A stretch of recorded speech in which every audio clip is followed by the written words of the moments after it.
tahun 1932. Di pesisir utara Jawa, Surabaya berdiri sebagai salah satu pangkalan laut terpenting di Hindia Belanda. Kota ini bukan sekadar pelabuhan dagang, ia adalah jantung kekuatan maritim kolonial, sebuah simpul strategi yang dijaga alam oleh Pulau Madura yang membentengi perairannya dari badai dan ancaman laut terbuka. Disinilah armada kerajaan Belanda menambatkan kekuatannya. Dermaga Ujung, pusat kekuatan laut. Kamera seakan bergerak memasuki kawasan Dermaga Ujung. Di tempat inilah pangkalan utama Angkatan Laut Kolonial berdiri. Fasilitas terus diperluas, gudang logistik, bengkel teknis, hingga gedung klub perwira baru yang menghadap ke Selat Madura, simbol prestis dan disiplin militer. Namun pangkalan ini bukan hanya tempat kapal bersandar, ia adalah pusat industri militer. Dari bengkel konstruksi baja hingga perakitan mesin berat, hampir seluruh kebutuhan teknis kapal perang di Jawa diproses di sini. Asap tipis mengepul dari cerobong bengkel, dentang logam dan suara palu menjadi irama keseharian. Selanjutnya, mari kita saksikan video asli Dermaga Ujung pada tahun 1932, rekaman bersejarah dari hampir satu abad yang lalu. Di salah satu dok terlihat dua kapal survei bersanding, HNLMS Willebrord Snellius dan HNLMS Tiedemann. Keduanya berperan penting dalam penelitian dan pemetaan perairan Nusantara, membaca kedalaman laut, memahami arus, dan memperkuat kendali kolonial atas samudera. Tak jauh dari sana, bengkel sekoci bekerja tanpa henti. Perahu-perahu kecil dirakit dan dirawat, kendaraan pendukung yang tampak sederhana, namun vital dalam setiap operasi laut. Sorotan kemudian tertuju pada salah satu kebanggaan armada, HNLMS Java. Kapal penjelajah ini berdiri gagah di dermaga. Di sampingnya, derek terapung raksasa bersiap mengangkat meriam atau komponen berat lainnya. Baja, mesin, dan persenjataan berpadu dalam satu kesatuan kekuatan.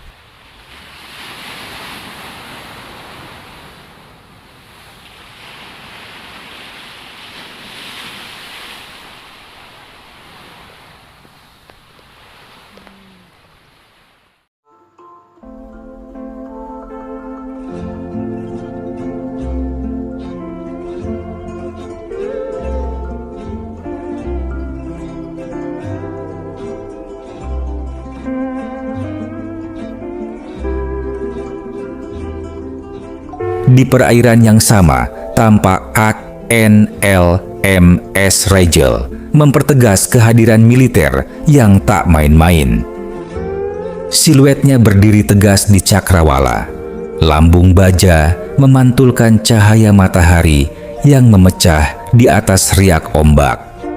Antena dan radar yang menjulang di atas geladaknya berputar perlahan, menyapu udara dan permukaan laut dengan kewaspadaan tanpa henti. Meski tampak diam dari kejauhan, kapal itu sesungguhnya hidup oleh denyut mesin, langkah teratur para awak, serta komunikasi yang terus mengalir di ruang komando. Kehadirannya bukan sekadar simbol, melainkan pernyataan sikap bahwa wilayah tersebut berada dalam pengawasan ketat dan setiap dinamika yang terjadi tak luput dari perhatian. Di antara hamparan biru yang luas dan angin asin yang berembus kencang, Rigel menjadi penanda bahwa stabilitas dan keamanan dijaga dengan kesungguhan, menghadirkan kesan tegas sekaligus waspada bagi siapapun yang memandangnya dari kejauhan. Video yang Anda saksikan ini merupakan dokumen asli peninggalan kolonial Belanda, sebuah rekaman bersejarah yang dibuat pada tahun 1932. Arsip langka tersebut kini tersimpan dan dirawat di Eye Film Museum, Belanda, sebagai bagian dari koleksi visual yang merekam jejak masa lalu. Melalui gambar-gambar yang tertangkap kamera pada masa itu, kita seakan diajak menembus waktu, menyaksikan suasana dan wajah dermaga Ujung, serta peristiwa yang menjadi bagian dari realitas kolonial di Hindia Belanda. Setiap detik rekaman bukan sekadar dokumentasi, melainkan potongan sejarah yang menyimpan cerita tentang kekuasaan, kehidupan sosial, dan dinamika zamannya. Kamera bergerak ke dermaga. 2 kapal perusak torpedo bersandar, salah satunya adalah HNLMS Piet Hein. Di dekatnya, kapal penjelajah HNLMS Sumatra melengkapi barisan. Barisan kapal perang itu menghadirkan pemandangan kesiapsiagaan, sebuah pesan tak tertulis bahwa perairan Nusantara berada dalam pengawasan ketat. Memasuki kawasan Oosterhaven, suasana sedikit berbeda. Beberapa kapal tampak dinonaktifkan, sebagian lain menunggu giliran perbaikan.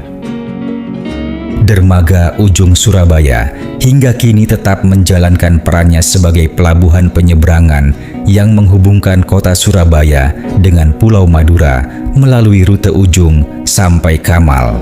Walaupun tingkat penggunaannya menurun sejak beroperasinya Jembatan Suramadu, dermaga ini masih aktif melayani mobilitas masyarakat, khususnya penumpang, serta kendaraan roda 2 dan roda 4 yang tidak diperbolehkan atau memilih tidak melintasi jembatan. Selain sebagai pelabuhan penyeberangan rakyat, kawasan Ujung memiliki nilai strategis dalam bidang pertahanan. Area ini merupakan bagian penting dari markas Komando Armada II, Koarmada II, yang menjadi pusat kekuatan armada laut Indonesia di wilayah timur. Dermaga ini difungsikan sebagai tempat bersandarnya kapal-kapal perang Republik Indonesia, KRI, sehingga keberadaannya tak terpisahkan dari sistem pertahanan maritim nasional. Di sisi lain, dermaga Ujung juga berkembang sebagai kawasan wisata bahari dan sejarah. Kehadiran Monumen Jales Veva Jayamahe, Monjaya, menjadikannya destinasi edukatif yang merepresentasikan semangat dan sejarah TNI Angkatan Laut. Pengunjung tidak hanya memperoleh wawasan sejarah, tetapi juga dapat menikmati panorama Selat Madura dari area sekitar monumen. Di dok khusus kapal selam, aktivitas berlangsung lebih senyap namun penuh presisi. Terlihat HNLMS Pelikaan berada di dalam dok. Tak jauh dari sana, kapal flotila HNLMS Sumba bersandar tenang. Ada pula kapal Hotel Koning der Nederlanden difungsikan sebagai penginapan terapung bagi personel Angkatan Laut, sebuah solusi praktis di tengah kompleksitas pangkalan besar. Bangunan debarkasi di Kruiserkade menjadi titik keluar masuk prajurit dan perlengkapan militer. Suasana pelabuhan hidup oleh lalu lalang seragam putih dan biru tua. Perlahan, HNLMS Java meninggalkan dermaga. Tak lama kemudian, kapal selam K2 menyusul keluar pelabuhan, menghilang menuju Cakrawala. Kehidupan militer tidak hanya soal baja dan meriam. Di penghujung hari, para perwira berkumpul di Marine Society Modderluis, tempat pertemuan dan pergaulan sosial. Di balik disiplin keras armada, ada dunia percakapan, musik, dan jamuan makan malam.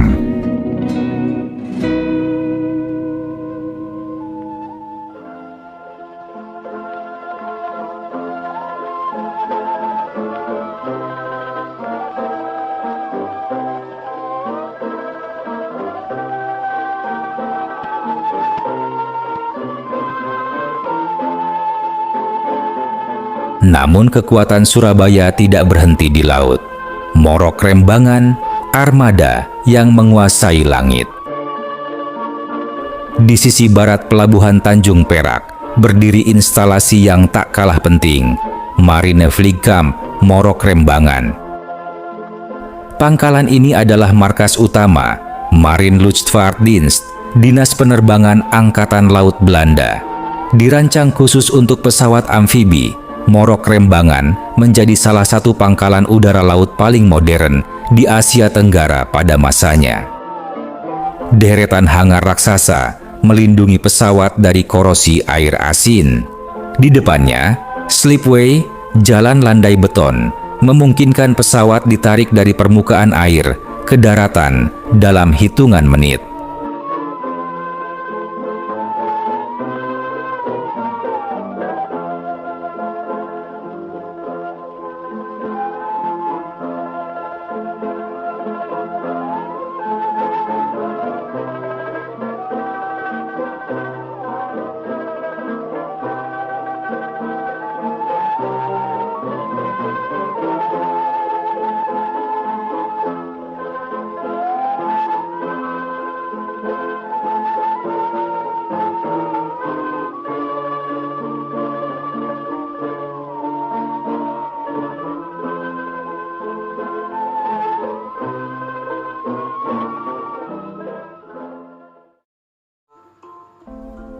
Banyak pesawat yang dikirim dari Eropa dalam bentuk komponen dirakit ulang di sini sebelum menjalani uji terbang pertama di langit Surabaya.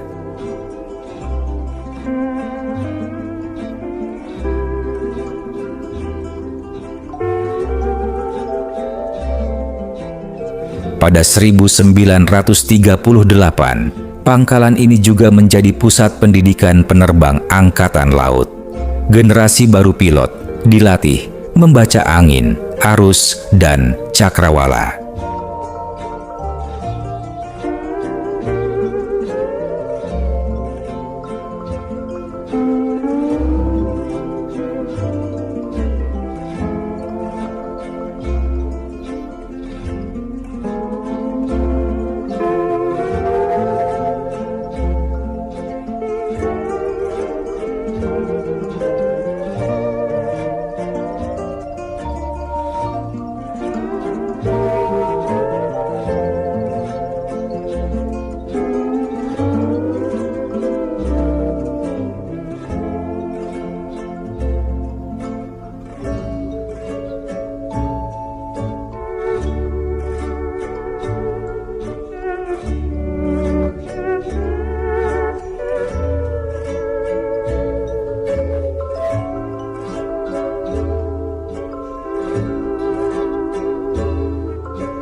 Langit Surabaya kerap dihiasi deru mesin 3 baling-baling dari Dornier. Do 24, pesawat amfibi jarak jauh yang menjadi tulang punggung patroli maritim. Selain itu, Fokker T4 juga kerap terlihat mengapung di dermaga air Morok Rembangan. Dari udara, pengawasan terhadap jalur pelayaran menjadi lebih luas dan lebih cepat. Laut dan langit berpadu dalam satu sistem pertahanan kolonial yang terintegrasi. Namun kejayaan ini tak berlangsung selamanya. Memasuki dekade 1940-an, bayang-bayang Perang Pasifik mulai menyelimuti kawasan Asia. Ketika Jepang datang, keseimbangan kekuatan berubah drastis. Pangkalan-pangkalan yang dulu menjadi simbol dominasi kolonial perlahan kehilangan kendali.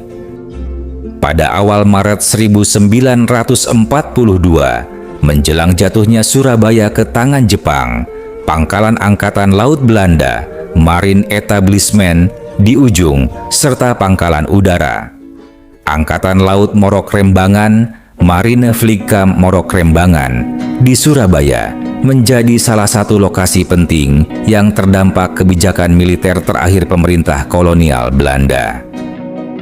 Fasilitas strategis tersebut dibakar dan dihancurkan oleh pasukan Belanda sendiri, yakni KNIL, sebelum mereka menyerah kepada tentara Jepang.